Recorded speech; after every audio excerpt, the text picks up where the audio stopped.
All right. Well, welcome everyone to our third quarterly race equity leadership meeting. Today, our discussion will be focused on centering race equity within our boards. This meeting will be recorded and will be available upon request.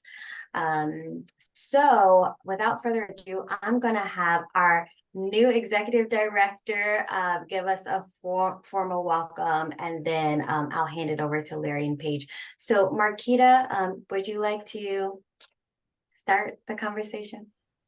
Absolutely. Hi, everyone. Good morning to some of you and good afternoon to others. As Jasmine said, thank you for the introduction, Jasmine. I'm Marquita Little Newman, and I am the new executive director at the Partnership for America's Children. And like new as in this is week 3. And so I am leaning into the newness of it all and using that as an opportunity to really ask questions and listen and connect and learn more about all of you. So I just want to thank you for joining today's important conversation. I especially want to thank Larry and Paige for leading this discussion. And then I'll just briefly share that one of the reasons that I was so thrilled to join the partnership at this moment in our evolution and in the partnership's history is because we are in this strategic planning process that we've kicked off. And we're setting a vision for who the partnership needs to be in the future and how we can best support child advocates. And of course, in turn, advance good policy that benefits all children. And as I think about, we're going to have lots of conversations. We'll invite our members to participate in those conversations. We'll have town halls. But as I really think to hear from all of you about the vision, but as I think about, the vision for the partnership, advancing equity is a central tenet of that vision. And so I look forward to continuing to engage with each of you. I hope that today's conversation is just one of many conversations that we will continue to have. And we want to continue to explore how we can best support you and work in partnership and be in collaboration with you all as individuals, as advocates, and as organizations on all of our equity journeys, because it certainly is a journey. So again, wonderful seeing all of you. And I look forward to the conversation. And also just we'll end with an invitation. Please reach out. You are always welcome to reach out. Would love to hear from all of you individually. Just shoot me an email and we'll find some time to connect. And just an FYI, I am working on being in 2 places at one time, so I cannot stay on for the whole conversation. And if any of our experienced EDs on this call have figured that one out, I have not yet. How we magically figure out how to be in several places. So I cannot stay for the entire conversation, but look forward to watching back the recording and again, continuing to connect with each of you. Thanks. I'll turn it back over to Jasmine. Thank you so much, Marquita. Okay, well, let's start the conversation. And again, this is an open dialogue. So if you have questions throughout this conversation, feel free to pop it in the chat or put your hand up. Happy to take a break to have some smaller discussions. So Larry, the first question is for you. Can you give us just a general overview of your journey of embedding race equity within your board? Where does your board currently stand and how did you get here? So, first of all, I am in no way an expert about this and am on the journey along with you all. I do feel a special obligation as a white leader of an organization to make sure that we're an anti-racist organization as best as we can be. The way I'd say, where we are today is our board has 5 committees total. counting an executive committee. One of them is a standing anti-racism committee. It is implementing a 16-page, God help us, work plan that we adopted in 2022 after 6 months of wrestling for it. We have a total of 4 key result areas in that work plan, and I can go over that with you. We have a dashboard that we use for every board meeting to gauge our progress towards the goals that we've set in that work plan. Those 4 key result areas are, well, we'll see how many there are. They're about our advocacy agenda. They're about our organizational partnerships and collaborations. They are about our board development, our staff development, and our organizational effectiveness. So those are the 5 key result areas in our work plan. And underneath that, we have very detailed sort of to-do list items that we track. I can walk through both the dashboard and sort of progress reports on our anti-racism work plan. But that's where we are after starting this journey, as Marquita so eloquently said 7 years ago, when we had a strategic planning process that we wrestled with over 2 years. That strategic planning process really had us hone in on our mission statement, which used to talk about sort of a universal statement about all children. And we quickly realized in our mission statement that we wanted more of a targeted universalist statement about especially those who are most vulnerable because of poverty, racism, health inequities, and trauma. And so that's a direct quote from our new mission statement that we adopted 5 years ago. And that sort of launched us on a journey with 5-year goals in that strategic plan 5 years ago for to become an anti-racist organization. We've done a lot of soul searching, a lot of reading. We've created a lot of accountability measurements for us internally as well as externally. We see anti-racism as being both an internal and an external mission. And part of that has also been changing who's on our board. So we, at the founding of the organization, prior to me being here, there was a heavy emphasis on independent governance. And so we don't take any government funding like most of you, but we also prohibited community leaders serving in government or community leaders on children's service organizations from serving on our board, all with the intention of having sort of independent governance. But I, during our strategic planning process, pointed out how white our board was, and that a lot of it was a consequence of not entertaining really important leaders in our community who actually would like to be on our board, but were prohibited by that bylaw. So we changed the bylaw. And from where we were 7 years ago to where we are now, it was about 20%, I want to say, board members of color. It's exactly half now. And that also changes the conversation and changes the accountability for me as a CEO of the organization of who's at the table really matters a lot to what's being said at the table. So maybe I'll just stop there. There's a lot of details and documents I could show, but and just see what sort of questions people have, or I'll kick it back to you, Jasmine, for how you want to facilitate it. Yes, thank you so much, Larry. And before we get to Paige, I just want to open it up really quickly. Any follow-up questions for Larry?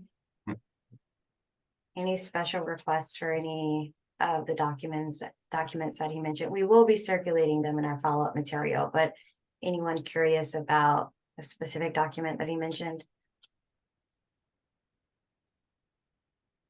Does anyone currently have board assessment resources or tools that you've implemented with your board, or are you developing that currently? Any thoughts on that? No. We have done surveys both independent of our discussions at the board retreats and board meetings about uh, racism and anti-racism. And we've also participated in community efforts to sort of benchmark how other nonprofit boards are doing in both composition of board members and also sort of what boards are doing to be more, their language is more on diversity, equity, inclusion. And so there have been some of those board assessments, and our board have participated in those. Yeah, we implemented one. Hi everyone, Michelle from Vermont. A while ago that I think grew out of a partnership retreat session. I can't remember exactly, but we haven't been using it recently because we kind of put a freeze on board recruitment while we were working on through some things. but yeah, so I again, I don't know, you know how like a tool emerges and it's the best thing at that moment, but then a few years later you recognize that it's no longer the best tool, and so I'm not sure that it's still valuable, but we did use it. That's really helpful to know. Thank you so much. Okay, now I will hand it over to Paige. I just want to, Paige, open it up to give you space to answer the same question. Where is your board right now in centering race equity? And how did you get there? What was your journey? Hey, thanks, Jasmine. So I guess I'll start with so I'm newish as executive director. So I began December 1st of 2022, after a long, really amazing leadership of Elizabeth Burke Bryant, who led the organization from its founding, so for 28 years. She's a white woman, and Rhode Island Kids Count always had, the mission, an equity focused mission, and had always reported data when it was available, disaggregated by race, ethnicity, income, immigration status. So that's all, like equity has always been a core part of the organization's mission, but it was white led from the beginning. And over time, Elizabeth did a lot of work recognizing the value and the importance of having people with lived experience being in leadership roles in the organization and also on staff.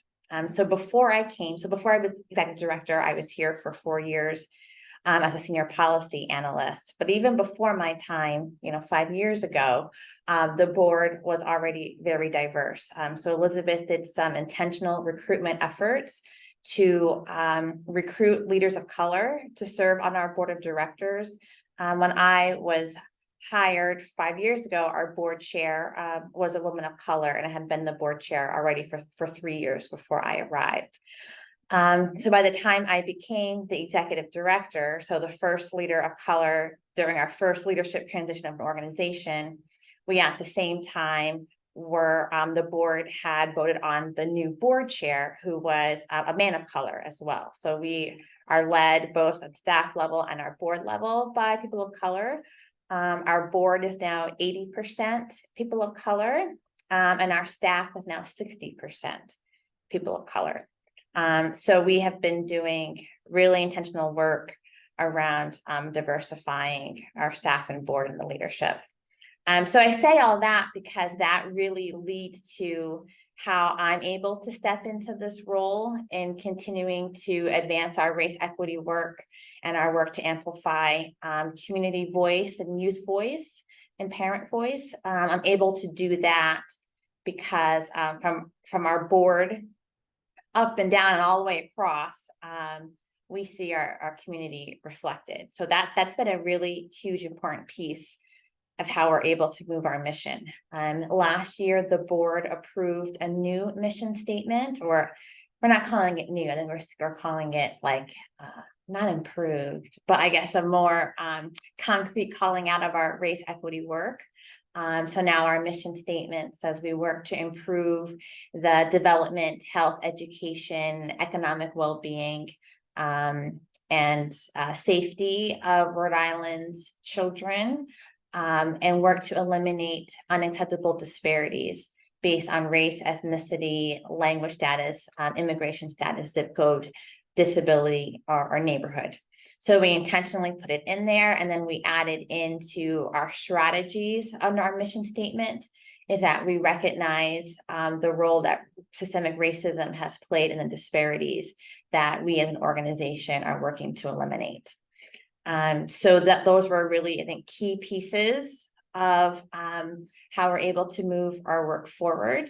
And that has been so helpful for me as I enter into this role, because I know I have the backing of the board when it comes to really vocalizing, even in a stronger way, around calling out white supremacy and calling out systemic racism.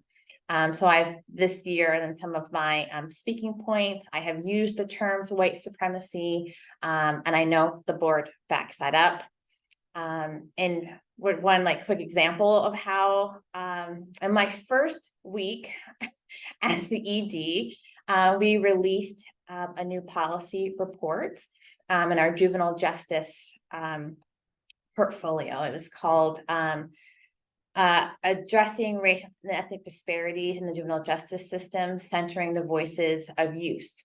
So we had one of our staff members who's been on staff maybe about a year and a half, who was a young woman of color, led focus groups with youth of color who've been impacted by the juvenile justice system or had some type of proximity to the juvenile justice system. And she led many months of focus groups, and the report was really a report of their experiences and their suggestions of how to address racial and ethnic disparities. And it ended with policy recommendations based on their experiences. When we released this report, it was December 9th, it was like my first week on the job, and immediately got several calls from our state agency partners, very angry about the report, wondering why did we only interview kids of color? There were no white kids interviewed. How can we, trust to make policy recommendations based on these young people's experiences? And I was also told that certain state agencies would no longer give us data for our fact book if we didn't remove the report. That was my first week. And unfortunately, our staff member, again, this is woman of color who did an excellent job with the report, also received very nasty phone calls from some of our state agency partners. So I was in a position to figure out, what are we going to do? Are we going to, bow down to what they're saying? Should we review our report? I want to, support my staff member also, who was being very belittled in meetings. And so I decided to turn to the board, because that's the role of the board. And I was brand new. I don't want any of them finding out about this from somebody else besides me. So I called our board chair, told him what was happening. We happened to have a board meeting coming up. So I sent the report to the full board, told them about the feedback we received. And I was so happy that the board was also appalled by the reaction we received and said, don't take it down. This is the work we're supposed to do. And of course, we're going to center youth of color. That's what this work is about. And they said, we have your back. Don't worry about it. So I was able to turn to them for help and support. Again, because they were intentionally recruited long before I ever got here. So it created the culture, the environment, the understanding about our focus on race equity. Our board members talk about white supremacy in our board meetings. So we were, I was really set up well to be able to have these hard conversations with our state partners and know that my board backs me up. So we didn't have any like tools. Like, Larry talked about having like cool tools and assessments and surveys. It kind of just developed organically, I think, from the vision of our founding ED, who recognized that importance, and just getting the right people with similar vision and mindset in these positions on the board.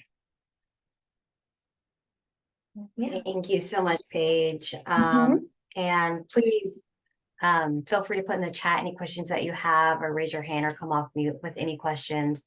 But a question, oh, Michelle, go ahead.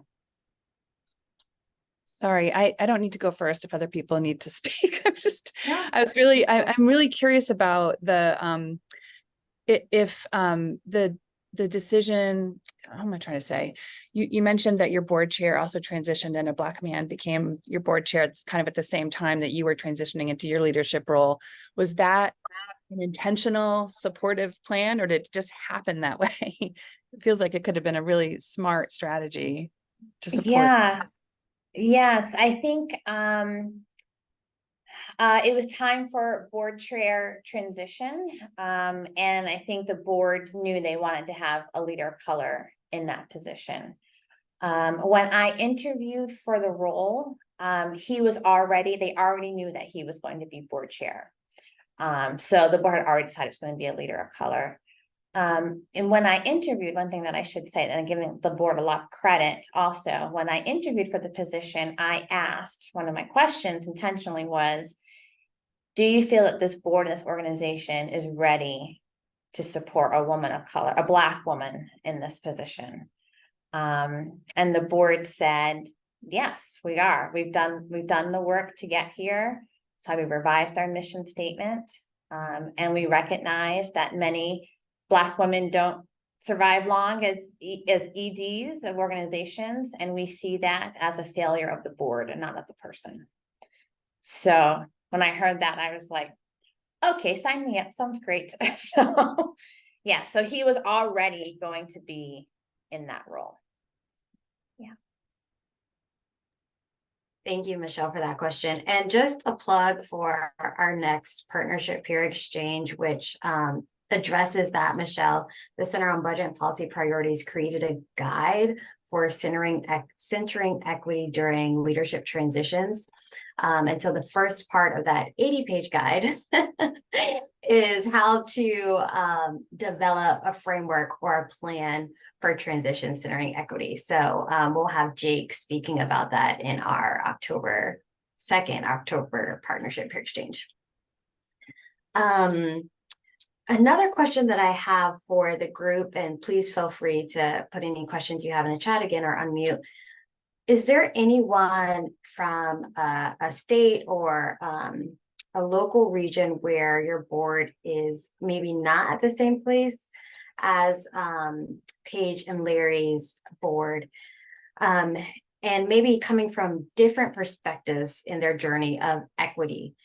And is there a time similar to Paige's story where the roles were flipped? Maybe it's a situation where you want to further equity in the climate where you reside, but maybe some of the board members did not want to progress as quickly or aggressively.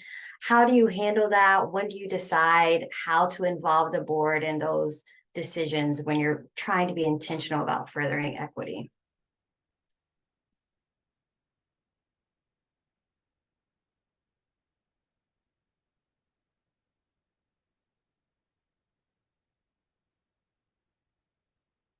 I can go.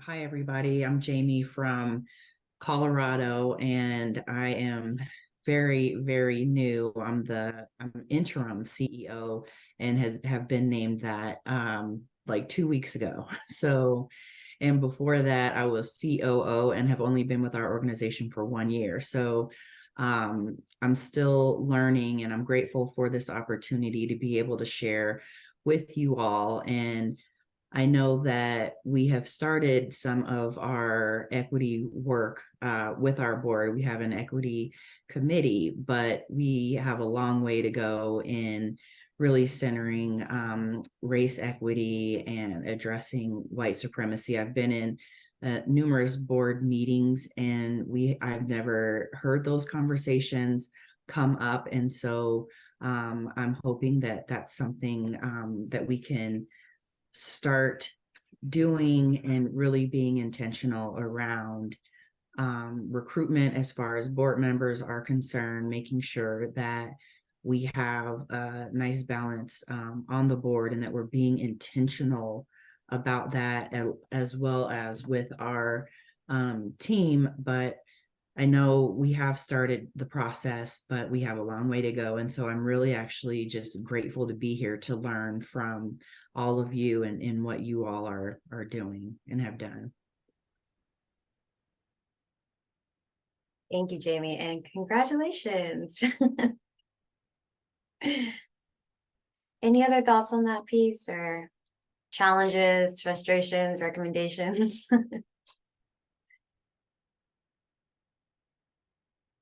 Okay, if not, I will go to the next question for our speakers. Larry or Paige, either one of you can start this discussion, but okay, let's get to Michelle's first. Let's see. Oh, can you both share a little bit about your staff board size?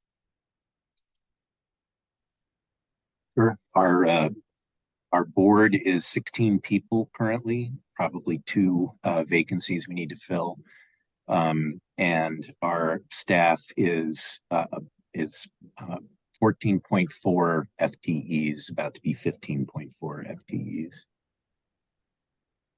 We have a staff of 10, and our board right now is also at 10. Looking to increase it a little bit more. I would like it to be 11 or 12, but we're sitting at 10 right now.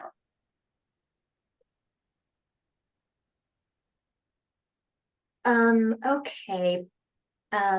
Larry, I'll start with you since you're unmuted, then I'll go to Paige. So these conversations are very nuanced when talking about equity, specifically race equity.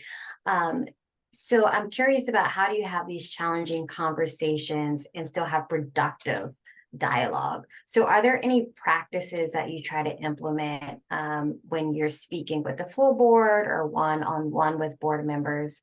For example, one of our executive directors is intentional about saying that these spaces are opportunities to give space to ask permission as well as to invite forgiveness. So are there any practices that you are intentional about implementing to make those conversations meaningful but productive? Yeah. So I always think it's important in these conversations for people to be in their head and their heart and their spirits at the same time. So we work to ground people in not just sort of talking in abstract ways, but to create both a safe space and a brave space where people can speak from their personal experiences. We also realize that people use words differently to mean different things. And one of the things that our anti-racist consultant suggested early on was creating what he calls a lexicon, which was a sort of dictionary of terms ranging from microaggression to racism, structural racism, anti-racism. It ended up being quite a long document. And at first I was thinking, what the hell? This is, we're really having a dictionary for that we're going to have to consult for all of our conversations. But he was much wiser than me, knowing that we needed to create shared meaning and shared understanding. And without sort of grounding ourselves in a common understanding of language, we wouldn't be able to have the conversations. So interestingly, one of the strongest conversations we've had, and we've done this at the staff level too, separately, but at the board, was asking board members to identify terms in the lexicon that they really want to discuss. And that ended up being an entryway into, for instance, our June 2023 board retreat, where we had a very deep conversation with people speaking from lived experience, sometimes tearfully, about the meaning of some of those terms. And it allowed people to get into their hearts really quickly, and really created a sense of community in highlighting the differently felt experiences around our board table using the lexicon as an entry point. So who knew that a dictionary could be useful in that way? But of course, that was just the trampoline, the jumping off point for a deep conversation. And it really did in itself create a safe space and a brave space for people to speak. So it was, phenomenal. Thank you, Larry. Before I pass it over to Paige, any follow-up questions for Larry on that? Oh, there we go. In the chat we have, Larry, could you please share, oh, the dictionary terms. Will, yeah. Okay. I'll add that to the follow-up list of documents. Thank you, Larry. And Paige, while you're thinking about an answer to that question, Larry, another question that I have for you is, can you share any pushback that you received in the conversation on changing one of the statements that you had to a more targeted universalism statement that you mentioned in your opening? And what was that conversation like? Did you have to address, dominant white supremacy culture in that conversation, or any nuances in that? Yeah, definitely. There was a lot of discussion in our strategic planning committee, which was a combination of board members and senior staff members. And it was over the course of a couple years before we had something ready to go to adopt for the board's purposes. We had many conversations about privileging one kind of child over another kind of child, which was precisely the point of what the status quo is and does. And but there was definitely some of the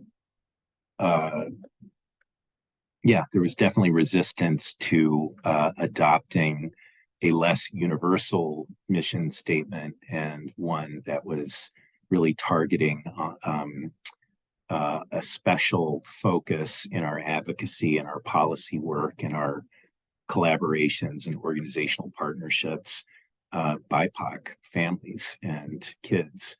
And the other, I'd say, point of resistance, Jasmine, came up about 3 years ago when we were working on a policy statement and we had people affected by other isms say, well, why are we privileging, racism over, say, anti-Semitism came up, over gender inequities and sexism and et cetera. And, we had a long discussion about that, about how it's not either or. There are sequences to this, and based on our mission statement of what we said, and based on the statistical evidence, the children and families we need to have a targeted universalist approach to help the most are those deeply affected by racism. And that's why we're specifically focusing on this policy statement talking about racism and anti-racism and BIPOC families. Very interesting. Thank you for sharing that, Larry. All right, well, I will pass it over to Paige. Any intentional techniques that you have to make sure these challenging, complex conversations are productive? Yeah, I think what is helpful is before a board meeting, part of the board packet that they receive, is called, we have a program update included in that packet, where every policy staff member, writes general updates about what's happening in their policy area. And it's more than just like a bullet list of what's happened since the last board meeting, but it's also a chance where we share information with the board for them to learn and understand, like, why is this topic significant, or what are the challenges around this policy, and what is the work that we're doing to overcome those challenges. So the staff submits all of those and I review them. And I oftentimes might add in a few things like some data points to help the board really understand the context of which the work that we're moving in, especially like the demographic that some policy might affect, so that they understand how it connects to our race equity mission. And so the board receives that in advance. And then when I do our updates for the executive director updates, I'll choose a couple of those to highlight. And the board may ask questions or talk more about it. And that usually brings in a lot of fruitful conversation. That's really a mission-driven conversation about why we're doing what we're doing, or what are the challenges that are presented in front of us. And it really helps the board be a part of the work. And understand, the back end of it. So it's more than just, how does this relate to the income statement? It's more of like, what's our staff going through? What's the atmosphere out there? How are we taking care of ourselves as the staff, knowing how intense these conversations may be at the General Assembly? And it's also a time for the board always says they learn so much in our board meetings. I've heard from past board members, they love being on our board because they learned a great deal. And I think it's really those program updates that help a lot. So I think that really helps to guide our conversations, so that they have the information up front, and conversations are not just based on whatever their personal experiences may be. Yeah. Great. Thank you so much, Paige. Any follow-up questions for Paige on what she shared?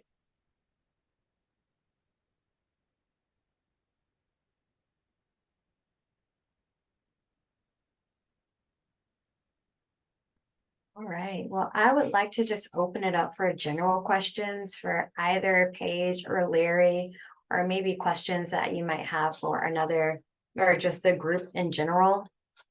So just open it up for dialogue in general. So any questions or something that you wanted to talk about a little bit further that we touched on in the conversation already?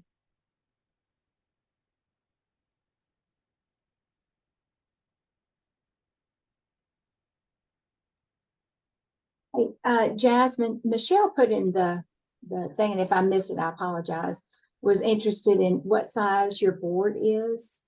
Larry and Paige, could you just let us know? Thanks. Yeah, so we're board size of 10 right now, and our staff is 10.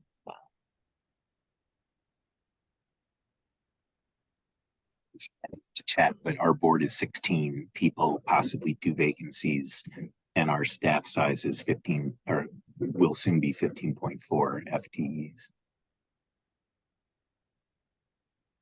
It seems like a big part of both of your journeys in furthering race equity within your board is being intentional about who's on the board and board recruitment. So I'm just curious in general for the whole group, are there challenges? Larry, you touched on this a little bit, but have you experienced challenges in recruiting board members that prioritize race equity, or are themselves a person of color and a leader in the community? Or are you interested in some of the intentional techniques that either of our speakers might have implemented to diversify their board? Any comments on recruitment in general for the board?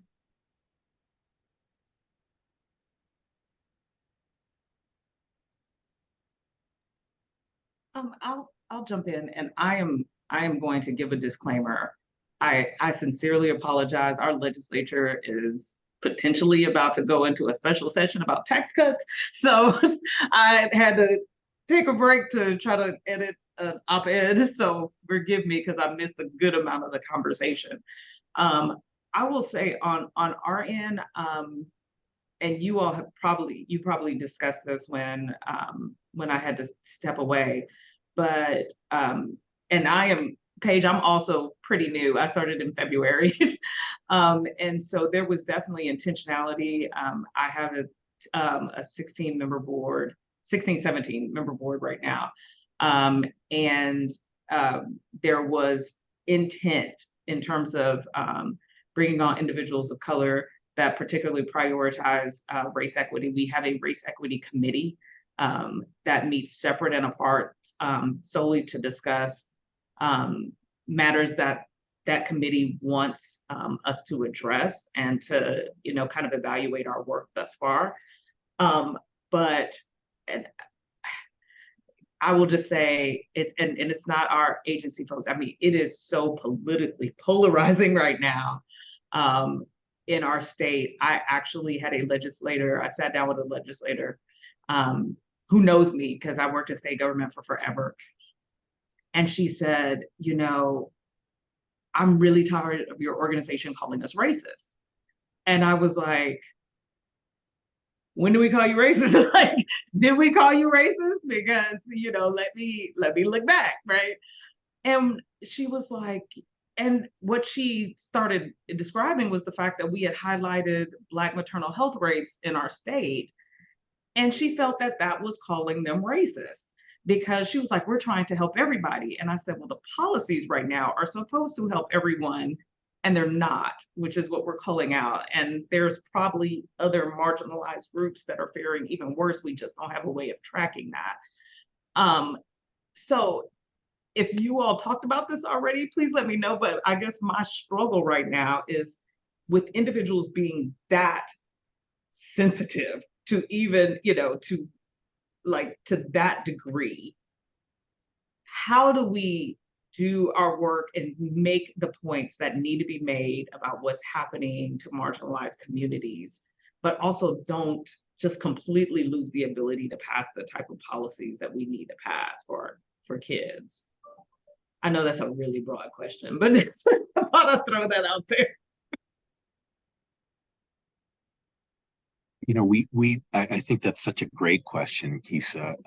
We just recently had a training session as part of our internal anti-racist education for staff around effective communications in advocacy settings around race, racism, and children's issues. The Topos Partnership, I don't know if you've heard of them, have done some research around sort of what not to do in how to highlight structural racism as part of our advocacy efforts. And also Frameworks Institute has also done some good work on this. But anyway, it was really useful. And they showed this tweet that was well-minded or well-intended of a group in California that was focused on juvenile justice that just unintentionally created this us versus them read of the tweet in the way that it was unfortunately phrased, even though it was, again, well-intended to talk about the need for correcting inequities. So I think there's just a language and skill that is new territory for a lot of us that we have to learn and train ourselves in to get better at that.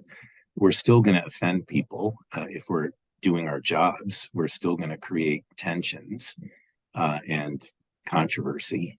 And we just have to understand when that's acceptable and when it's, an unfortunate, unintended consequence that we want to avoid.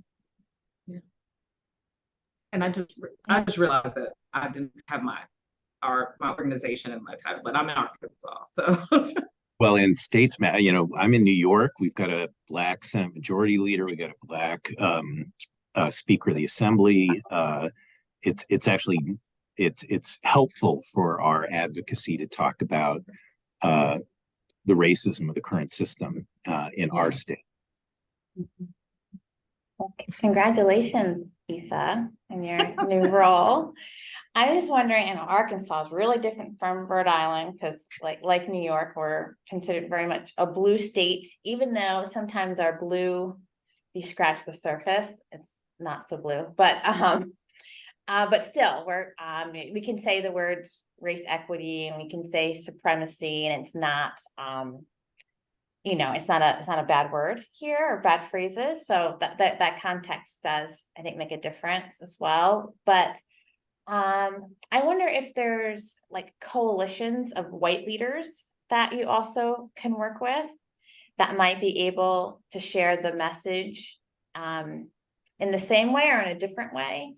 One of the things that I'm really curious about entering into this role now, us having been formerly a white-led organization that often talked about racism, we were the organizations that other leaders of color would want to partner with and have our former ED be the one to say what needed to be said, right? Because she was listened to very differently than they would be. So now that I'm in this role, I'm kind of testing the waters to see if people will listen to me the same way they listened to her.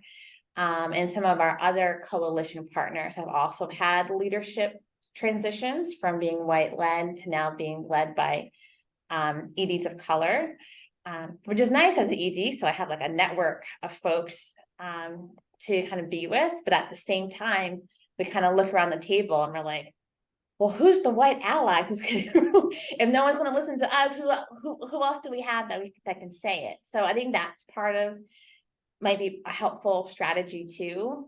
Because some of that reaction might also be that you are a woman of color calling this out too. Yeah. No, I appreciate that, because that's actually a conversation we're starting to have about who needs to say what. Which is also a hard conversation to have, right? When you're like, I should be able to say that, but yeah, I'm also looking for mildly conservative folks to join our conversation as well, and that's even harder to find. So.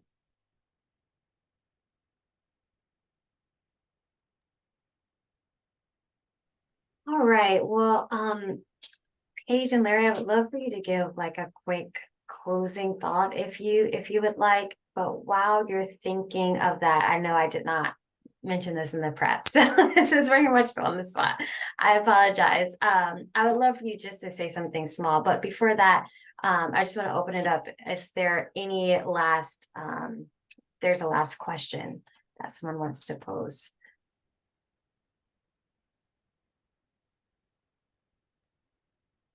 I mean, sorry, Kisa, did you have another one? Sorry. Okay. This is not something probably that can be, resolved really quickly, but one of the challenges that I'm facing earlier when I mentioned that my board sort of put a pause on recruitment to kind of deal with some stuff is that we had gone through the first stages of a race equity consultation project and assessment, really. Discovery process, I guess I would call it, and then had simultaneously been engaging in a really concerted effort to bring more board members of color into the organization, and when we brought a couple of members of color on, there was sort of a little bit of pushback of like, you have to be conscientious about bringing people of color into a space that's not ready for them. Like Paige, you asked your board when you were being, like what you want to avoid asking people of color to do too much work, the emotional labor, and to be in a space that's not safe and not even brave, and so trying to figure that out. And so we've been on pause. And I don't know, like there's no magic place on that spectrum of discovery and growth where you can completely prevent harm from happening. But and in Vermont, I would say, it's very different than your experience in Arkansas. It's not that kind of overt, but it can be just as, it's not an Olympics, right? But it can just be unintentionally worse, like, I don't know how to describe it. The racism here is really bad, and really indirect and weird. So yeah, Overt racism can be a little bit, it's better to know who is racist. yeah, Exactly. we get the Then kind you of have thing to where it's figure it like, out. right. We get the kind of thing where it's like, oh, there's a Black person in a leadership position. We should ask them to be on our board. We have no relationship with them. They don't know us from Adam. You know what I mean? Like, and so that recognition of like not tokenizing, not, just that kind of work. I don't know if there's any resources out there. I'd be really interested because just for reference, our board and staff are 5 each. FTE more like 3.5 each on staff. And so we're tiny. Our board's too small. We need to bring more people on. It's really critical at the moment. We have 1 person of color on our 5-person board. So that needs to be our emphasis. But I just want to be cautious, So.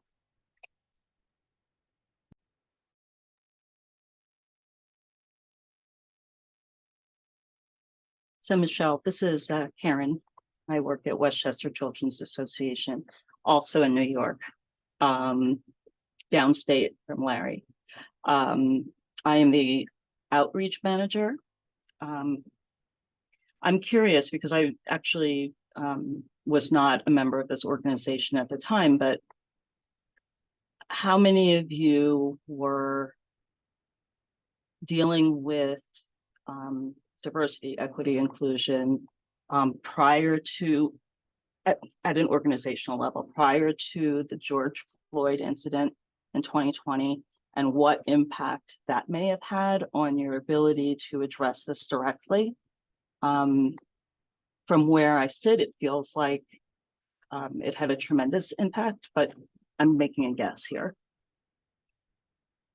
Yeah, for sure. I mean, I think as organizations in Vermont go, we were doing some work in this area prior to George Floyd's murder. But obviously here, as everywhere else, it really accelerated and lifted it up and created an incredible amount of within communities of color, there was an agreement about how to proceed with this work. And so if you're turning to one leader versus another leader, you were getting different advice and just trying to navigate that. And I think it did create a bit of like paralysis for some folks.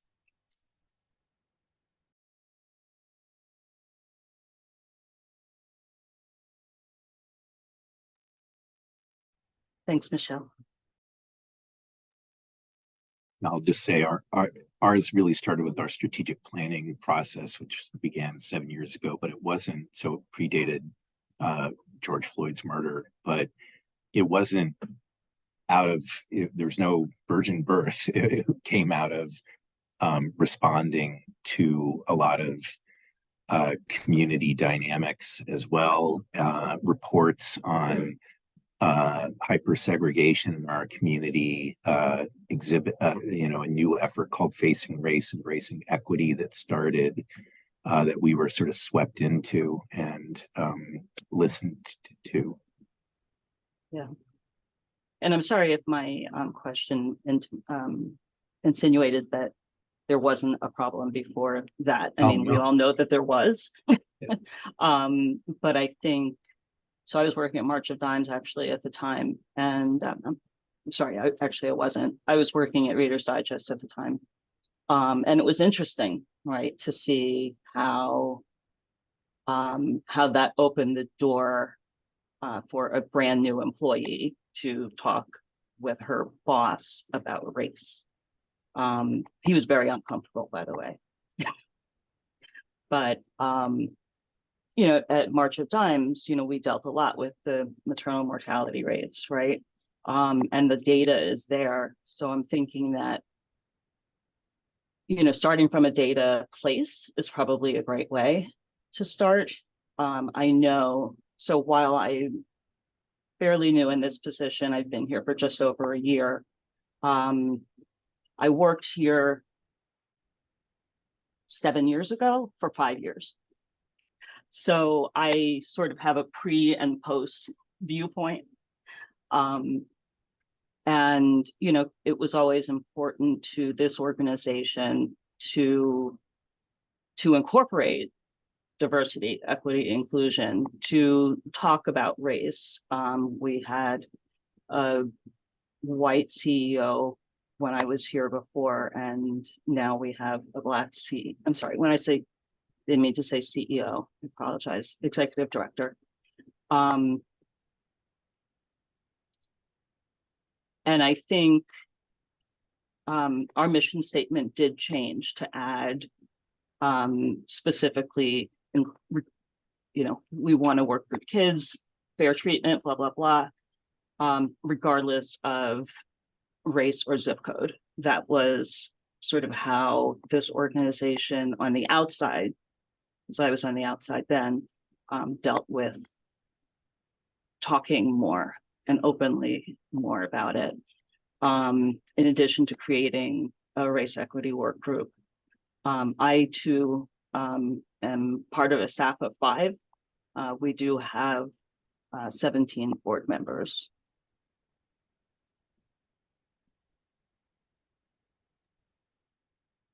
Thank you, Karen, for that question. And Michelle, I think that's a really great point that you mentioned, and I will bring board recruitment to the Race Equity Committee as an option for our last quarterly Race Equity leadership meeting, because I think that is a great hour-long conversation, Michelle. And with 2 minutes left, Paige, Larry, thank you so much for your leadership in your spheres of influence and your willingness to share your expertise with the network of leaders. And if you could just leave us with just one small token of wisdom before we hop off and finish our Thursday evenings.